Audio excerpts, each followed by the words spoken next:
আসসালামু আলাইকুম সবাইকে। সবাই কেমন আছেন? আলহামদুলিল্লাহ আমি ভালো আছি।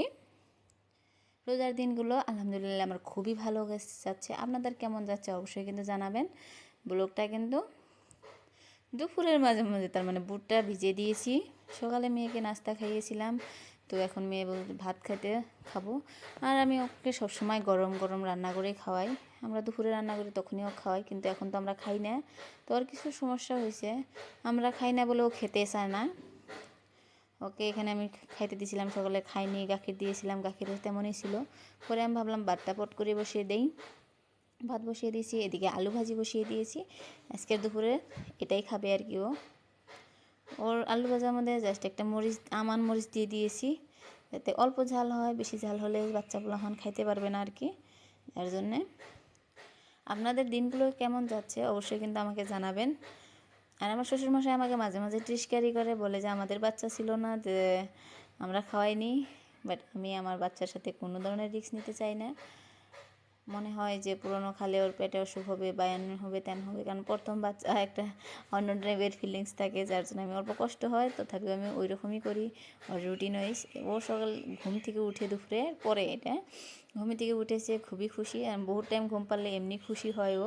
আর আজকে ওর চুল সবটি পাশে বাঁধা দিছিলাম, যার জন্য ও অনেক হাসছিল ওর চুল দেখে দেখেই। আর দেখুন ও কীরকম রং ডং করা শিখছে আর কি। এখন প্রায় ওর বয়স 2 বছর হয়ে হারলই, 2 মাস কম। তো এখন সবই করা শিখছে মোটামুটি। এদিকে আমার হাজব্যান্ডের ফরমাইশ ছিল আজকে যে সে নাকি তেলের পিঠা খাবে। তো আমি লেগে গেলাম কথা মতোই কাজ।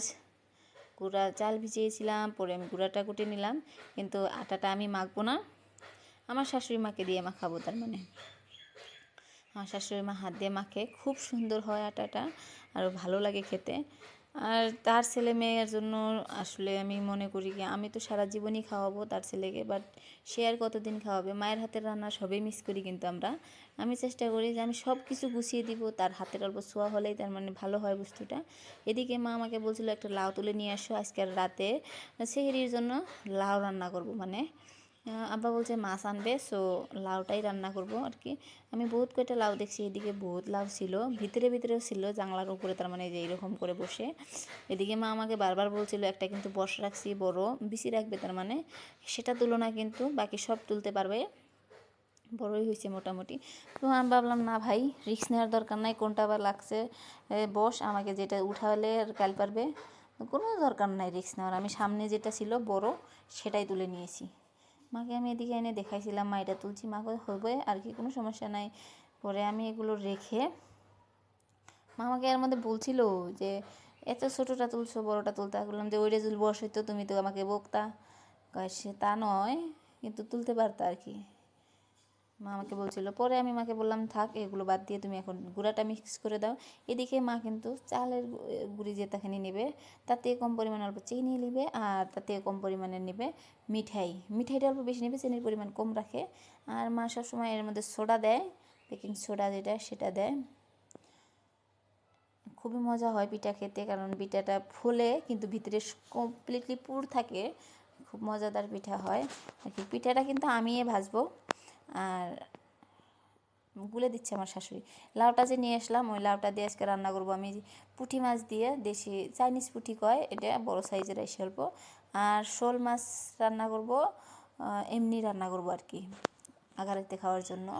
আর আমরা সেরিতে মাছ আর বেগুনের বড়া, এই দুটোই হলে হয়ে যাবে আর কি। মা এদিকে সব কিছু মিশাচ্ছে, আর মা মিশাচ্ছে, আমার বেটি আসবে না সেটা তো হতেই পারে না। সে বারবার এসে দাদি কী করলো, দাদি কী করলো বারবার পুশ করে। আমার শাশুড়ি মা ভাবে বারবার যে পড়েই যাবে নাকি, তার জন্য ওর থেকে ডিস্টেন্স মেনটেন করার চেষ্টা করে, যে ফালাই দিলে নষ্ট হয়ে যাবে।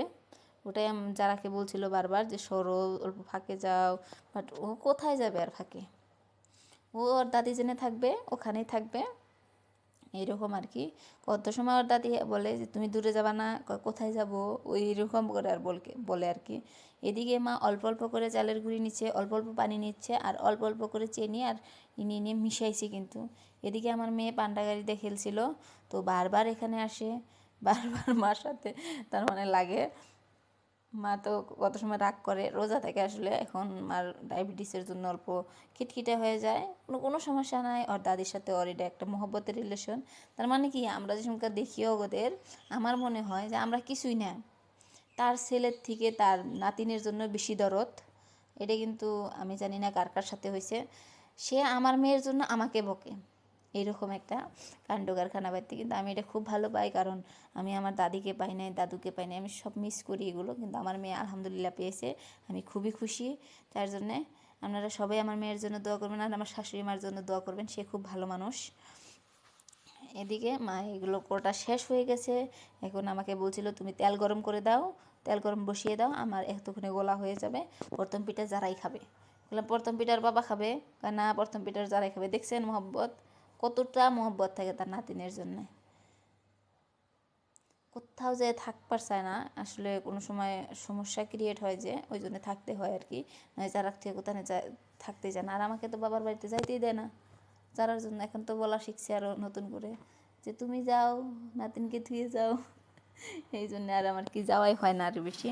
এদিকে যারাও আসছে খেলছে আর কি। আমি তেলটা গরম বসিয়ে দিয়েছি, কিন্তু ওই সাইডে আবার আইছে গুরুর নিকে। ওর দাদির সাথে সব সময় লাগে, সব সময় মানে ওর একটা না একটা কিছু করতে হয়। আসলে স্ক্রিন বেশি টাইম দিই না, যার জন্য আমার অল্প সমস্যা হয় ওকে নিয়ে। এদিকে আমি তেল গরম বসিয়ে দিয়েছি, মা এটা কমপ্লিট করে দিয়েছে। আমাকে এটা বলছে যে প্রথম যারাকে একটা পিঠা ভাইজা দিবা, তারপরে যেই কাম আছে তাই করবা, নাকি কাম করা লাগবে না, আগে যারাকে পিঠাই ভাইজা দাও, এইরকম মানে।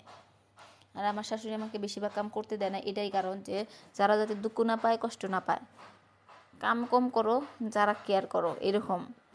পরে আমি এদিকে বুটটা সিদ্ধ বসিয়ে দিয়েছি, ওইদিকে পিঠাও হচ্ছিল। আমি দেখি বাইরে এসে মা সব যেটা সালাতে যা যা লাগবে আর লাউটা নিয়ে বসে পড়েছে। আর ওইদিকে ওলকপি বানছে আমাদের ক্ষেতেরই, কিন্তু মা নিয়ে আসছিল।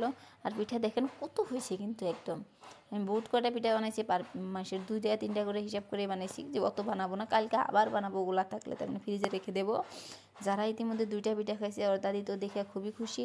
মা দেখি এদিকে আমাদের জন্য, আমার আর আব্বার জন্য ছোট ছোট কিউব করে কাটছে সালাদ, আর যারা পাপার জন্য আর যারার জন্য ওদের জন্য গোল গোল করে কাটছে। এদিকে আমি আসছিলাম উপরে এসে দেখি যে আম চার্জার নাই, চার্জারে নিয়ে আসছিলাম। আম গাছে এবার এত ফুল লাগছে, যেটা আম গাছে যদি অত আম ধরে আম গাছ ভেঙে পড়বো। পরে আব্বা বাজারে গেছিলো, বাজার নিয়ে আসছে, খেজুর কুড়াই গেছিলো, তেল, চিনি, কলা, পেঁয়াজ, মুড়ি, এগুলো সব শেষ হয়ে গেছিলো। মার জন্য পান আনতে একদম ভুলে নাই। পান ছাড়া আসলে তো এরকম কথা, আবার যাও পান নিয়ে আসো, তার মানে। পরে আমি ব্যাগের মধ্যে মাছ ছিল, মাছটা আমি বাইরে দিয়ে দিছি, রশিদা নিয়ে গেছে। আর এইগুলোই বাজার ছিল। আর আব্বা এদিকে মাছ আনছে, মাকে খুলে খুলে দেখাচ্ছে। মা বলছে আমি মাছ নামাজ পড়বো তারপরে কাটবো, তার মানে। পরে মা নামাজ পড়ে এসে মাছগুলো কেটে নেবে। তার মানে কি, বেশিরভাগ ঘরের কাজগুলো আমি করি, বাইরে যেগুলো কাজ থাকে ওগুলো মাই বেশি করে, কারণ যারাকে নিয়ে মা অত কিছু পারে না, একবারে ঘর সামলাতে পারবে না। এদিকে বুট বানিয়েছি, আমি বিরিয়ানিটাও বসিয়ে দেব। মাংস আগেই বার করে রাখছিলাম ফ্রিজ থেকে, আর চালটা ভিজিয়ে রাখছি। এদিকে সোমবারটা বসিয়ে চালটা একদম অল্প টাইম ভিজে নেব। এইদিকে কিন্তু আমি গোটা মশলা দিয়েছি, বিরিয়ানির গোটা মশলা থাকলে মানে বাসনাটা খুব মজা আসে। চালটা কিছু টাইম ভেজে তারপরে আমি অল্প মাংস দিয়ে তেল দিয়ে ভাজবো। চালের সাথে কিন্তু আমি গরু মাংসর তেলও দিব, কারণ গরু মাংসর তেলটা আমি 2.5 বছর ঈদের দা আমি স্টোর করছিলাম। আলহামদুলিল্লাহ এইবার আছে আর কি, এবার ঈদ পর্যন্ত যাবে, এতখানি আছে। মানে আমার কাছে খুবই ভালো লাগে বিরিয়ানি বা খিচুড়ির মাঝে গরু মাংসের তেল দিলে খুব মজা হয়, গরম গরম খেতে আর কি। ইফতারে কিন্তু বেশি টাইম নাই। যারা পাপা বলছিল আমি আসছি, কারণ আজকের স্পেশাল ইফতারটা এই জন্যই স্পেশাল, যারা পাপা আসছে। রোজা প্রায় 7টা, আর যারা পাপা আমাদের সাথে জাস্ট 2 দিন ইফতার করছে, কারণ দোকানে এত ভিড় থাকে যে আসা সম্ভবই হয় না, আর কাজ থাকে যার জন্য আসতে পারে না, আর বহুত দূর। আমি বেগুনগুলো কেটে নেব এই মেশিনটা দিয়ে, কারণ আমি হাত দিয়ে কাটার অত বড় মাহির হই নাই, যে এত পাতলা পাতলা করে কাটতে পারবো না আমি, যার জন্য আমি মেশিনের সাহায্য নিয়েই। আর এত পাতলা করে কাটলে তার মানে কি হয়, কাঁচা থাকার সম্ভাবনা থাকে না, নয় মোটা করে হাত দিয়ে কাটলে ওটা কাঁচা থাকে, যার জন্য আমি নিজেই খেতে পারি না আর কাকে দেবো। আমি এখানে বেসন আর চালের গুঁড়ো দিয়ে গোলাগুলি নিয়েছি, আর এটা খুব মজাদার হয়। আপনারা সবাই কিন্তু ট্রাই করবেন। দেখুন আমার ইফতারি কমপ্লিট, সব প্লেটে প্লেটে বেড়ে দিছি, যে যেটা খাবে তাক সেটাই দিছি, যে খায় না তাক দেই না। এদিকে যারার পাপাও কিন্তু চলে আসছে। হ্যাঁ, যারা পাপা আসছে আমি মাছগুলো দেখছিলাম। এই যে আয়সা পড়ছে, আমিরুল্লাহ আসছে, আসলে খুব টায়ার্ড, বহুত দূর থেকে আইসে, আমাদের বাড়ি থেকে প্রায় 1 ঘন্টার রাস্তা, এত দূরে সবটা আর কি। বহুত কিছু আনছিল। সবাই জানাবেন আমার ভিডিওটা কেমন হলো, আর ভিডিওটা ভালো লাগলে অবশ্যই কিন্তু লাইক, শেয়ার অ্যান্ড সাবস্ক্রাইব করবেন। আর আমার পিঙ্ক সল্ট আনার বাকি ছিল, এটা আমিরুল্লাহ দিয়ে আমি আনিয়েছি। সবাই কিন্তু জানাবেন। সবাইকে বাবাই, আবার দেখা হবে নতুন আরেক ভিডিওতে। আল্লাহ হাফিজ সবাইকে। আর সবাই আমাদের ফ্যামিলির জন্য দোয়া রাখবেন আর দোয়া করবেন, আর আমি আল্লাহর কাছে আপনাদের জন্য দোয়া করবো যে আপনারাও সুস্থ থাকুন, ভালো থাকুন।